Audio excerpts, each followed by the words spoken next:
واجب الاحترام میرے بزرگوں، دوستوں اور بھائی، شعبان المعظم کا مہینہ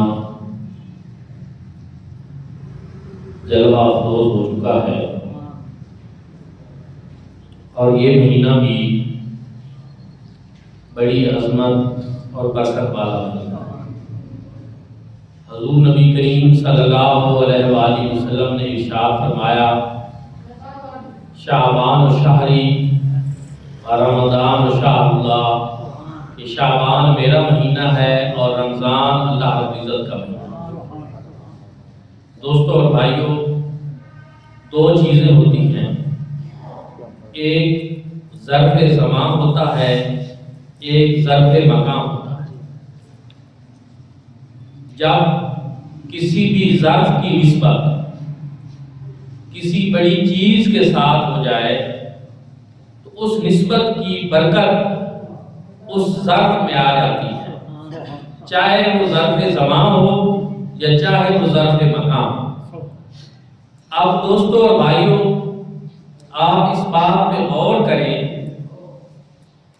کہ حضور نبی کریم صلی اللہ علیہ وآلہ وسلم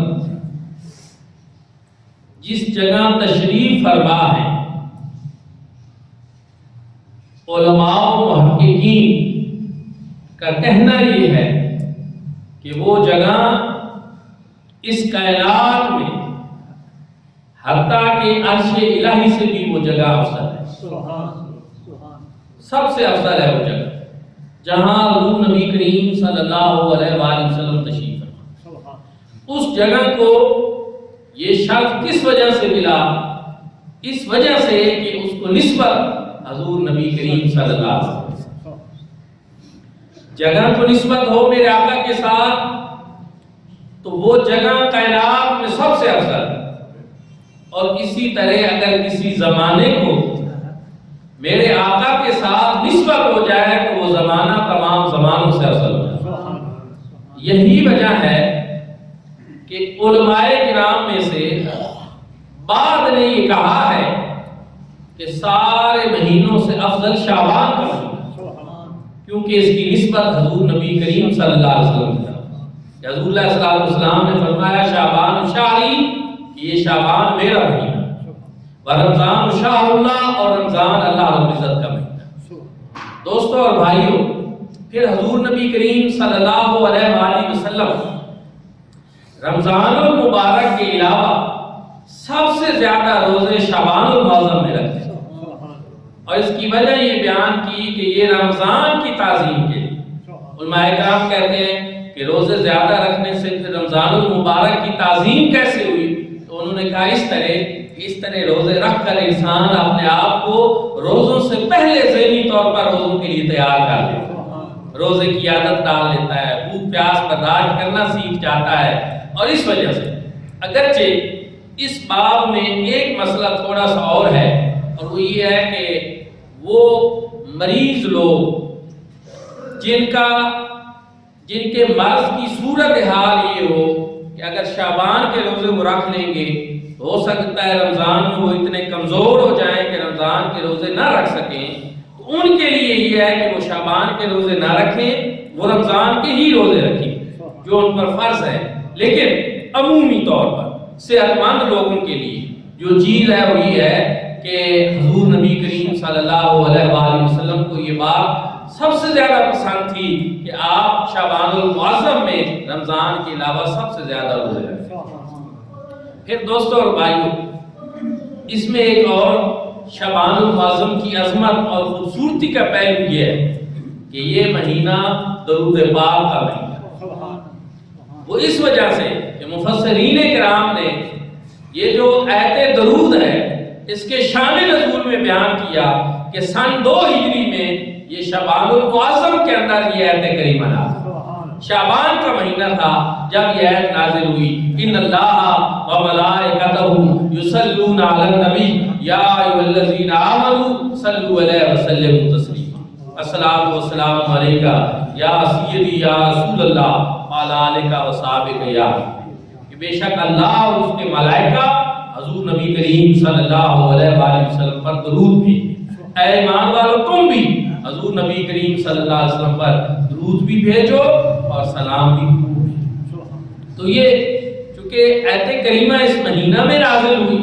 تو اس وجہ سے یہ خصوصی طور پر یہ درود کا مہینہ ہے، اس میں درود پاک کثرت کے ساتھ پڑھا جائے، اور اس کے فضائل پہ میں کچھ مزید بھی عرض کروں گا۔ تو دوستوں اور بھائیوں، شعبان المعظم وہ رحمتوں اور برکتوں والا مہینہ ہے جو رمضان سے پہلے صوفیاء کے بھی اپنے خوبصورت طریقے ہوتے ہیں، ان کی بھی خوبصورتیاں ہوتی ہیں۔ وہ کہتے ہیں شعبان کا مہینہ تو ایسے ہے جیسے کھیتی کو پانی دیا جاتا ہے، اور رمضان کا مہینہ اس طرح ہے جیسے کھیتی کو کاشت کیا جاتا ہے۔ تو اس مہینے میں نیکیوں کو تیز کرتے ہیں۔ حضور نبی کریم صلی اللہ علیہ وآلہ وسلم تو رجب سے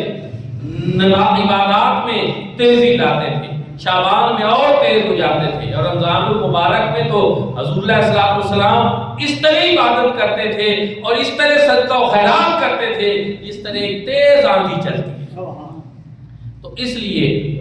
شعبان المعظم کا مہینہ اللہ رب العزت نے ہمیں نصیب فرمایا ہے، اور یہ ایک تمہید بن جاتی ہے رمضان المبارک کی طرف، ایک آغاز ہو جاتا ہے اس نیکی کے مہینے کے استقبال کا۔ تو یہ استقبال رمضان کا مہینہ بھی ہے، تو اس لیے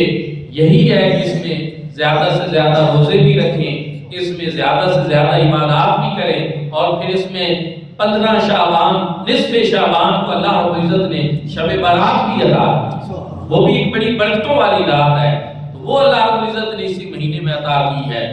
دوستوں اور بھائیوں، چونکہ یہ درود پاک کا مہینہ ہے، اس میں آیت درود اسی مہینہ کے اندر نازل ہوئی، تو میں درود پاک کی فضیلت اور برکت کے لحاظ سے بھی کچھ عرض کرنا چاہتا ہوں کہ اللہ رب العزت نے درود پاک کا جو حکم ہے، اس میں سب سے پہلے اللہ رب العزت نے اپنے درود بھیجنے کی خبر عطا کی۔ ان اللہ و ملائکۃ، بے شک اللہ اور اس کے ملائکہ۔ دوسری اس میں خوبصورت چیز یہ ہے کہ اللہ رب العزت نے یہاں اپنے کسی اور اسم کا ذکر نہیں کیا، بلکہ اس میں جلالت، جس کو اس میں اعظم بھی کہتے ہیں، اللہ رب العزت نے اس کا ذکر فرمایا، کیونکہ کسی اور اسم سے دھیان یا فہم کسی اور کا بھی پیدا ہو سکتا تھا۔ رب تعالیٰ نے یہاں پہ اس قسم کے کسی وہم کی گنجائش ہی نہیں چھوڑی، اس لیے کہ کائنات والوں کو پتہ چل جائے کہ حضور علیہ السلام پہ درود بھیجنے والی ذات ہی اللہ پاک کی ذات ہے جو اپنے محبوب کے اوپر درود بھیجے۔ ان اللہ و ملائکۃ، اور اس کے ملائکہ۔ یہاں پہ علامہ امام سخاوی رحمۃ اللہ تعالی علیہ نے، جن کی درود پاک پہ ایک بڑی معتبر کتاب ہے القول البدیع فی صلاۃ حبیب شفیع، اگر اس میں آپ دیکھیں تو وہ فرماتے ہیں کہ اس میں آپ غور کریں اس بات کے اوپر کہ جناب آدم علیہ السلام کی عظمت بیان کی گئی، ان کا شرف بیان کیا گیا، وہ یہ کہ اللہ رب العزت نے فرشتوں کو حکم دیا اور سوائے ابلیس کے سارے فرشتوں نے جناب آدم علیہ السلام کو سجدہ کیا۔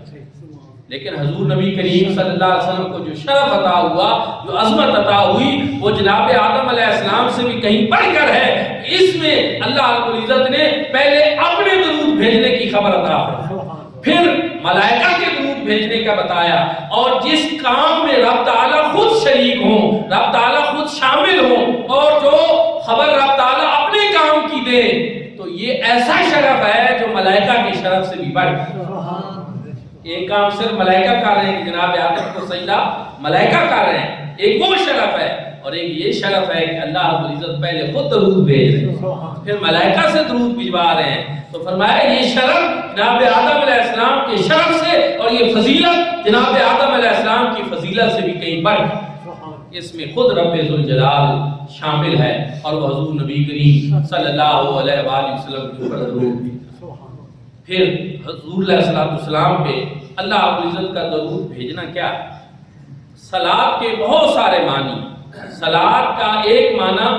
دعا ہے، صلاۃ کا ایک معنی استغفار کرنا ہے، صلاۃ کا ایک معنی رحمت اور برکت ہے، صلاۃ کا ایک معنی عبادت ہے، کئی معنی ہیں۔ جب اللہ رب العزت کی طرف سے درود بھیجنے کا معنی ہوگا تو پھر یہ ہوگا کہ اللہ رب العزت ملائکہ کے درمیان حضور نبی کریم صلی اللہ علیہ وسلم کی ثنا فرماتے ہیں، حضور علیہ السلام کی تعریف فرماتے ہیں۔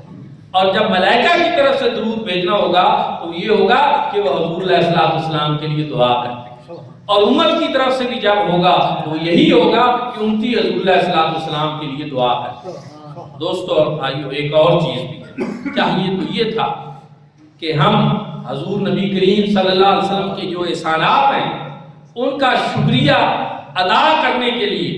ہم خود کوئی ایسی کوشش کرتے، کیونکہ حضور علیہ السلام کے بڑے احسانات ہیں اور محسن کا شکریہ تو ضرور ادا کرنا چاہیے، اس کو ضرور یاد رکھنا چاہیے۔ لیکن جب ہم نے دیکھا کہ حضور علیہ السلام کے احسانات کی تو کوئی انتہا نہیں ہے اور ہم عاجز بے بس انسان ہیں، ہم کیسے حضور علیہ السلام کو کوئی بدلہ دے سکیں؟ اللہ رب العزت نے مہربانی فرمائی اور طریقہ ہمیں خود بتا دیا کہ تم چاہتے ہو کہ حضور علیہ السلام کے احسانات کے بدلے کے طور پر کچھ کرو تو پھر اس کی صورت یہ ہے کہ تم درود پاک پیش کرو، حضور علیہ السلام درود بھیجو۔ اب پھر ایک اور چیز کہ ہمارا درود براہ راست نہیں ہوتا، کہ ہمارا درود حضور نبی کریم صلی اللہ علیہ وآلہ وسلم کے اوپر براہ راست نہیں ہوتا۔ جس طرح اللہ رب العزت اپنے محبوب پہ درود بھیجتے ہیں، ہمارا اس طرح نہیں ہوتا، بلکہ کیا ہوتا ہے؟ ہمارا درود بھیجنا اللہ پاک کی بارگاہ میں دعا کرنا ہوتا ہے، عرض کرنا ہوتا ہے کہ اللہم صلی علی سیدنا محمد، اے اللہ تو محمد عربی صلی اللہ علیہ وسلم کے اوپر درود بھیج۔ ہم پھر اللہ کی بارگاہ میں عرض کرتے ہیں تو اس کی ضرورت کیوں پیش آئی؟ ویسے اگر دیکھا جائے تو یہ چیز ادب کے بہت خلاف بھی ہے کہ کیسے کہ اللہ رب العزت فرمائے کہ سلو درود بھیجو، اور ہم آگے سے پھر اللہ رب العزت کی بارگاہ میں عرض کریں کہ یا اللہ اللہم صلی علی محمد، تو درود بھیج۔ تو یہ ایک عجیب بات ہے، لیکن اس میں وجہ یہ ہے جس وجہ سے یہ عجیب پھر نہیں رہتی، وجہ یہ ہے کہ جب ہم اپنے آپ کو دیکھتے ہیں کہ ہم حضور علیہ السلام پہ کیسے درود بھیجیں، ہماری طاقت کیا ہے، ہماری بساط کیا ہے، ہماری ہمت کیا ہے، اور ہم کس قابل ہیں کہ ہم حضور علیہ السلام پہ پھر ان کی عظمت و شان کے مطابق درود بھیج سکیں۔ ہمیں تو ان کی عظمت و شان کا اندازہ ہی نہیں ہے، احاطہ ہی نہیں ہے کہ ان کے شایان شان درود کیسا ہو سکتا ہے، تو پھر اس معاملے میں ہم پھر بے بس، عاجز اور لاچار ہو کر پھر اللہ رب العزت کی بارگاہ میں عرض کرتے ہیں کہ ہمارے خالق اور مالک، ہمیں تو تیرے محبوب کی عظمت و شان کا اندازہ نہیں ہے، تجھے سارا اندازہ ہے، تو نے یہ ساری شانیں اپنے محبوب کو عطا فرمائی ہیں، اس لیے جس طرح مناسب ہے اس شان کے لائق تو اپنے محبوب کے اوپر درود۔ اللہم صلی علی سیدنا محمد وعلی آل سیدنا محمد وبارک وسلم۔ درود کے ہی ہیں، میں پہلے بھی کئی مرتبہ عرض کر چکا ہوں کہ درود ابراہیمی بھی ہے اور یہ بھی افضل درود ہے کیونکہ اس کی فضیلت حدیث پاک سے ثابت ہے۔ صحابہ کرام رضوان اللہ تعالی علیہ اجمعین نے عرض کی کہ یا رسول اللہ، جب یہ آیت درود نازل ہوئی تو انہوں نے عرض کیا یا رسول اللہ آپ پہ سلام کیسے بھیجنا ہے؟ یہ تو ہم پہلے ہی جانتے ہیں، کیونکہ اس آیت درود کے نازل ہونے سے پہلے نماز میں سلام حضور علیہ السلام پہ پڑھا جا رہا تھا، السلام علیکہ ایھا النبی ورحمۃ اللہ وبرکاتہ، لیکن درود کا نہیں پتہ تھا۔ آیت درود نازل ہوئی تو حضور نبی کریم صلی اللہ علیہ وآلہ وسلم نے ارشاد فرمایا تم اس طرح درود پڑھا کرو، اللہم صلی علی محمد وعلی آل محمد کما صلیت علی ابراہیم وعلی آل ابراہیم انک حمید مجید، اللہم بارک علی محمد وعلی آل محمد کما بارکت علی ابراہیم وعلی آل ابراہیم انک حمید مجید۔ اعلی حضرت عظیم البرکت امام عاشق امام احمد رضا خان قادر بریلوی رحمۃ اللہ تعالی علیہ سے کسی نے پوچھا کہ سب سے افضل درود پڑھنا کون سا ہے؟ تو آپ نے فتاوی رضویہ میں جواباً ارشاد فرمایا کہ سب سے افضل درود پڑھنا جو ہے وہ درود ابراہیمی۔ اچھا، اسی طرح مولانا زکریا کاندھلوی صاحب جنہوں نے فضائل اعمال لکھی، تبلیغی نصاب لکھی، انہوں نے اس پہ بڑی بحث کی کہ افضل درود بھیجنا کون سا ہے، تو انہوں نے اس پہ کہا کہ درود بھی بھیجنا جائز ہے، سلام بھی بھیجنا جائز ہے، لیکن سب سے افضل وہ درود ہے جس میں درود کے سیغے بھی ہوں اور صاف سلام کے سیغے۔ تو انہوں نے کہا کیوں؟ اس لیے کیونکہ اللہ پاک کا حکم جو ہے وہ صرف درود کا نہیں یا صرف سلام کا نہیں بلکہ درود اور سلام کا بھی ہے، تو اس لیے اگر درود اور سلام دونوں میں ہو کہ صلو علیہ وسلموا تسلیما، درود بھی بھیجو اور سلام بھی روح بھیجو، تو اس طرح پھر افضل ہو جائے گا کہ اللہ رب العزت کا جو حکم ہے اس پہ صحیح طریقے سے عمل ہو جائے گا۔ اور پھر مثال کے طور پر وہ خود یہ درود پاک لکھتے ہیں کہ مثال کے طور پر اس طرح درود پڑھنا چاہیے، الصلاۃ والسلام علیک یا رسول اللہ وعلی آلک وصحبک یا حبیب۔ اسی طرح القول البدیع کے اندر امام زین العابدین رضی اللہ تعالی عنہ سے یہ روایت ہے کہ کسی نے آپ سے پوچھا کہ اہل سنت والجماعت، اب کہلانے والے بہت ہو گئے ہیں، سارے کہتے ہیں کہ ہم اہل سنت والجماعت ہیں، تو اہل سنت والجماعت کی کوئی نشانی بھی ہوگی، کوئی پہچان اور کوئی علامت بھی ہوگی؟ تو آپ نے فرمایا اہل سنت کی نشانی یہ ہے کہ وہ کثرت کے ساتھ حضور علیہ الصلوۃ والسلام پہ درود و سلام کرتے، حضور پہ کثرت کے ساتھ درود بھیجتے ہیں، یہ ان کی نشانی ہے، یہ ان کی پہچان ہے۔ اور الحمدللہ آج بھی ہم فخر سے یہ کہہ سکتے ہیں کہ اہل سنت والجماعت آج بھی حضور علیہ الصلوۃ والسلام پہ کثرت کے ساتھ درود و سلام۔ دوستو اور بھائی، پھر ایک اور چیز، اللہ رب العزت نے فرمایا کہ میں بھی درود بھیجتا ہوں، میرے ملائکہ بھی درود بھیجتے ہیں۔ اللہ رب العزت نے اپنے درود بھیجنے کا کوئی وقت معین نہیں بتایا کہ میں صبح کو تو بھیجتا ہوں، شام کو نہیں بھیجتا، یا دوپہر کو بھیجتا ہوں، رات کو نہیں بھیجتا۔ اللہ رب العزت نے اپنا کوئی وقت نہیں بتایا، اسی طرح فرشتوں کا بھی کوئی وقت نہیں بتایا۔ تو پھر اس سے پتہ کیا چلا؟ اس سے پتہ یہ چلا کہ اللہ رب العزت ہر لمحہ، ہر لحظہ، ہر گھڑی اور ہر آن اپنے محبوب کے اوپر درود بھیجتے، جیسے کہ حضور سے علامت رحمۃ اللہ تعالی علیہ نے اسی آیت کریمہ کے بارے میں لکھا کہ اس آیت کریمہ کا آغاز جملہ اسمیہ سے ان اللہ و ملائکتہ، اور اس کی خبر جو ہے وہ جملہ فعلیہ کے ساتھ ہے، یصلون علی النبی۔ اور جب اس طرح کا انداز ہو کہ جملے کا آغاز جملہ اسمیہ سے ہو اور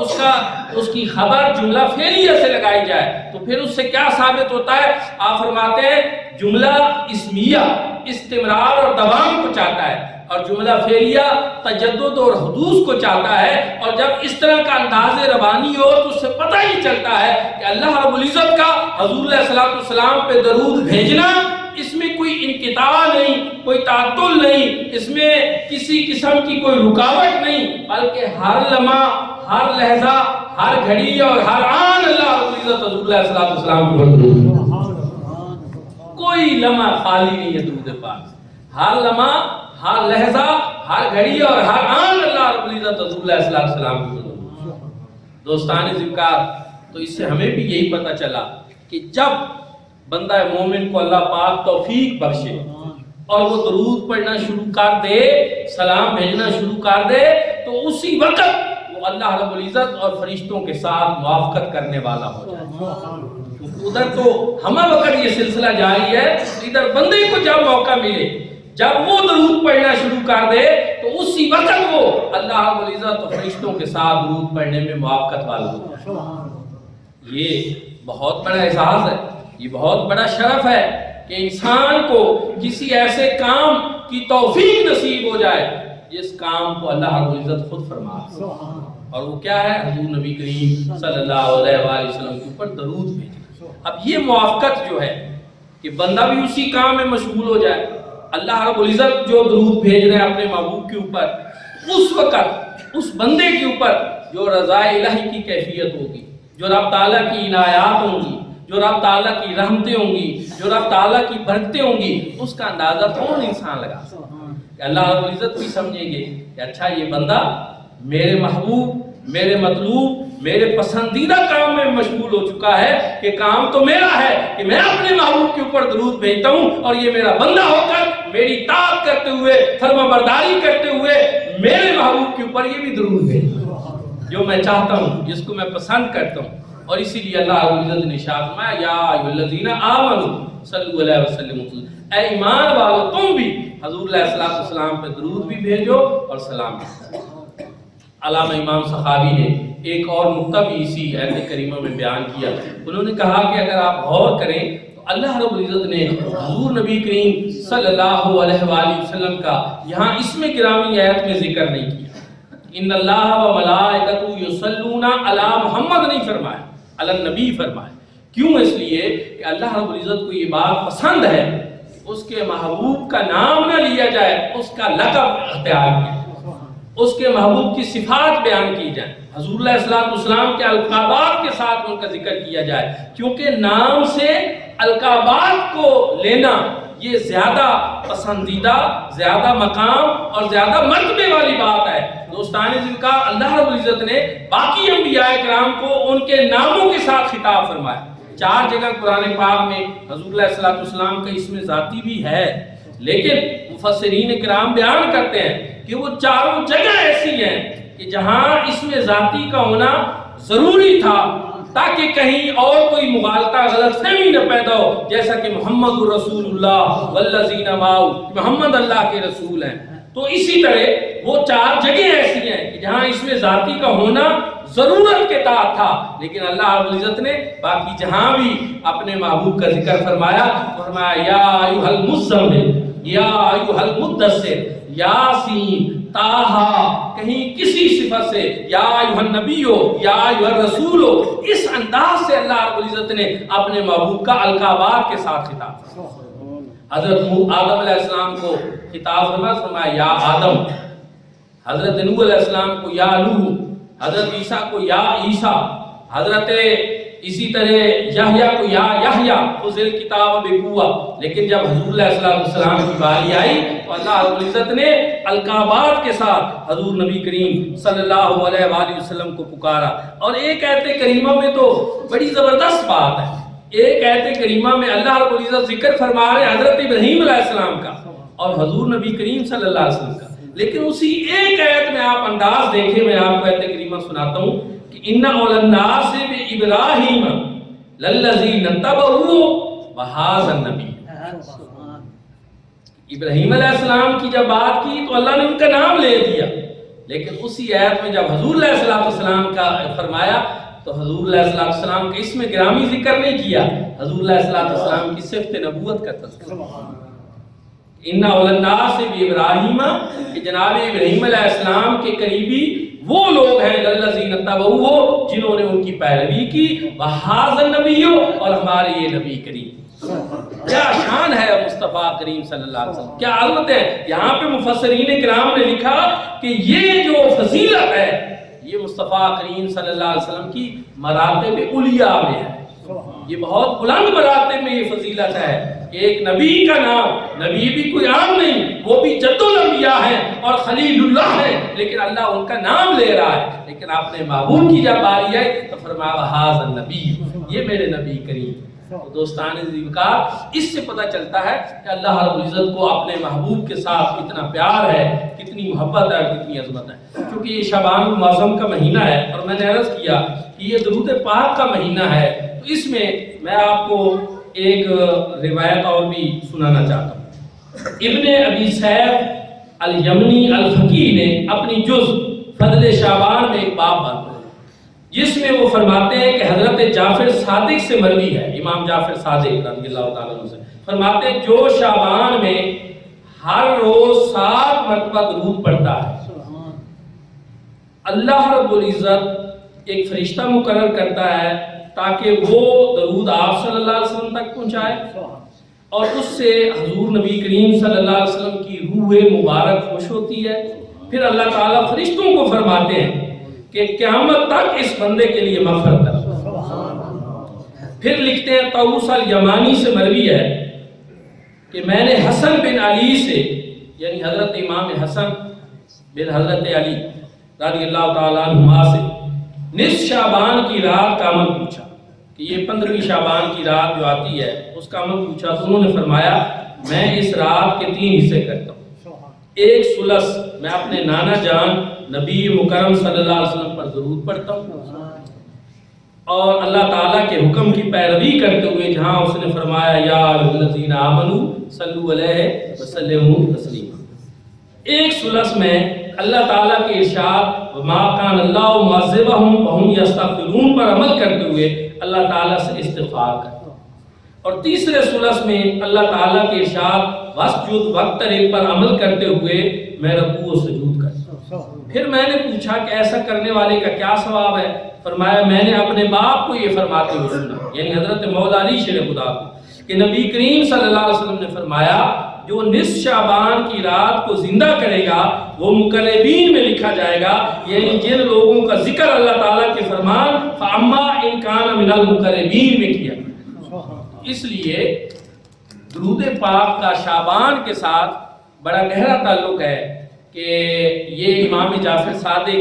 خانوادہ اہل بیت کے عظیم فرد ہیں، اور حضرت امام حسن درود پاک کا فرما رہے ہیں۔ اور میں نے پہلے بیان کیا کہ مفسرین کرام کہتے ہیں کہ شعبان درود کا مہینہ اس لیے کہ جو ایت درود ہے یہ شعبان کے مہینے میں نازل ہے، اس لیے اس مہینے میں کثرت کے ساتھ درود و سلام پڑھیں۔ آگے پھر رحمتوں اور برکتوں والا مہینہ آ رہا ہے، اس میں روزے بھی رکھیں اور قرآن بھی پڑھیں۔ اللہ رب العزت عمل کی توفیق عطا فرمائے۔ آپ کو دعوانا